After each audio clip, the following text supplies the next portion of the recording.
The PC police are at it again, trying to ruin Halloween. This year, I know from personal experience. So my son, he loves watching sumo wrestling on YouTube. He thinks it's exciting and fun and sometimes just funny. So he and his friend got blow-up sumo costumes for Halloween. Here he is.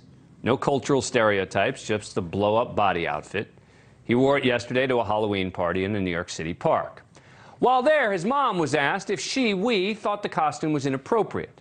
Apparently, a self-appointed officer of the PC police was concerned about both the potential for cultural appropriation and body shaming. The woman suggesting it's sort of a double whammy.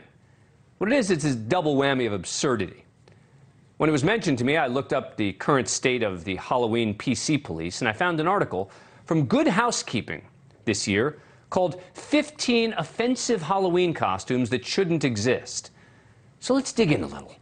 It said, first and foremost, that no child is allowed to dress as Holocaust victim Anne Frank, because despite the fact that she's a historical figure, quote, the Holocaust is a painful historical event, not costume party fodder. Yes, it is. But I would think that any kid who would be going as Anne Frank would be doing so to honor her memory. Number 4 on the list is the COVID pandemic. Not allowed to touch it. The article lectures us that a pandemic that has killed over 1 million people and rising in the United States alone isn't a costume. It's a horrible tragedy that has significantly impacted many people's lives. Resist the urge to dress up in a medical hazard suit, is what the quote says. Anything resembling a virus or as a victim of the virus itself. This is where specificity matters. Generic nurse and doctor costumes are fine. What?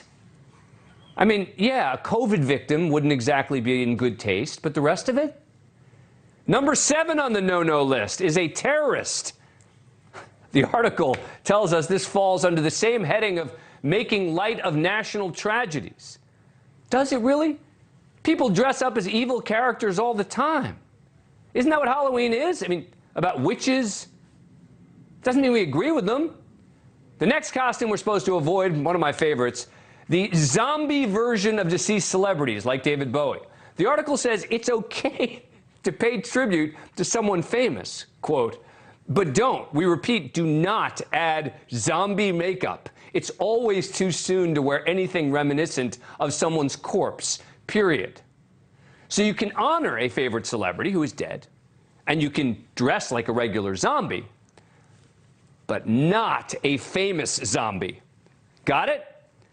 And finally, of course, at number 1, you cannot ever dress up as anything related to the Black Lives Matter movement. The article saying, quote, the racial justice reckoning in our country is powerful, but that doesn't mean you should turn it into a Halloween costume, even in tribute to those doing the work. That's tokenism, not solidarity. Halloween's supposed to be fun, telling us all about the costumes we can't wear, and even shaming kids or their parents about their costumes is scarier than any ghost or goblin could ever be. That does it for us tonight. Thank you for watching. Go to NewsNationNow.com to find NewsNation on your cable provider. And don't forget to click the red subscribe button below to get more of NewsNation's fact-driven, unbiased coverage.